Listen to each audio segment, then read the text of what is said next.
I want to welcome you all into a year long journey of discovering the treasures of a beautiful book by Dr. Clarissa Pinkola Estes, Women Who Run with the Wolves. This is a year long program where we will meet twice a month on Zoom video calls for women and men who are from the South Asian subcontinent and can be attended from any part of the world. I would like to begin by sharing more about me and my growing up years. I grew up in a fairly conservative part of northern India, a small town Ambala in Haryana. Growing up, it was difficult to find women role models whom I could easily identify with. The main archetypes I saw were women who were highly domesticated, who had little power in their relationships and life. Their main assets were their physical beauty and their agreeability. I also saw another archetype of intellectual women who did excellent academically and had more power over their lives. I rarely saw women who loved what they did, were expressing their creative self, were living powerfully in their relationships, and had their values aligned with their truest being. I also saw that the identity of women deeply dependent on the men in their lives. As a thin, shy brown girl, growing up in a society which attributed fairness to beauty, I grew up with a strong feeling of not fitting in. I had a mind of my own and yearning for independence. I did not do well in my early years of schooling since learning by rote was simply not inspiring.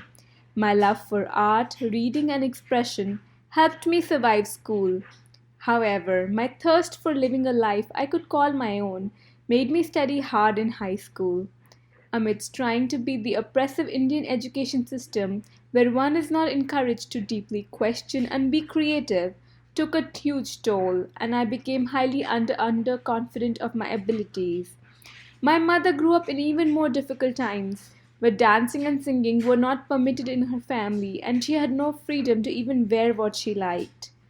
To continue on my life journey, I went on to pursue engineering from one of the top schools of India and later I came to USA to pursue masters at Stanford. After which I took up a job as a software engineer at Google and now Apple. All these academic accolades did not give me true self-confidence, and I found myself struggling in the rigors of a 9 to 5 job. I was also struggling in relationships and feeling the lack of power in them.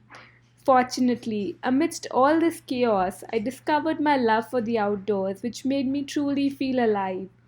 I was also exploring different spiritual practices and found the tradition of the Buddhist meditation, Vipassana, helping me with my inner life. Amidst a particularly stormy relationship, I found a wise woman who was not living the typical Silicon Valley life. She was warm, grounded, affectionate, yet fierce, and I felt instant kinship with her, someone I now look up as a wild woman. Surrounding myself with friends who had led full lives inspired me to take a 3 month sabbatical from work where I wanted to spend a major chunk of my time walking the Camino de Santiago in Spain as a form of pilgrimage. My family and friends discouraged me from going alone, but I was sure that I wanted to do it as a meditative journey alone. In 35 days, I walked almost 20 to 25 kilometers every day, and I experienced profound joy and contentment in my being.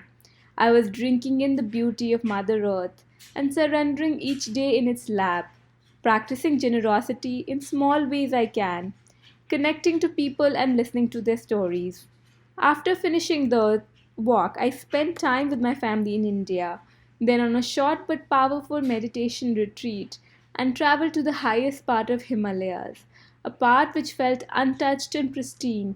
And after coming back from there, I felt I had touched aliveness and groundedness in me which I had never experienced before. I ended the sabbatical with the feeling of being so strongly in my body and glowing with confidence as I had never experienced before.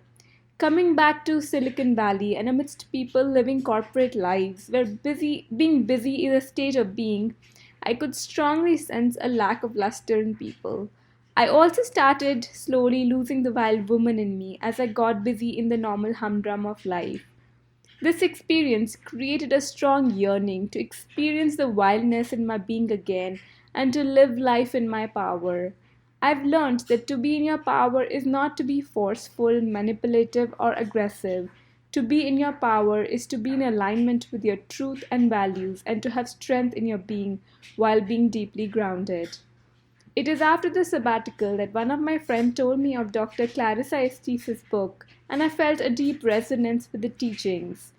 I have come so far in the journey of exploring the wild woman in me, and I want to travel more distance together in the company of the collective wisdom, touching into our authenticity, humility, and groundedness.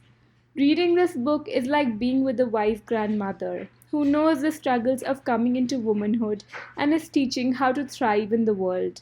This is a deeply spiritual book which requires undivided attention, a lot of reading and rereading, and a deep commitment to explore its truth.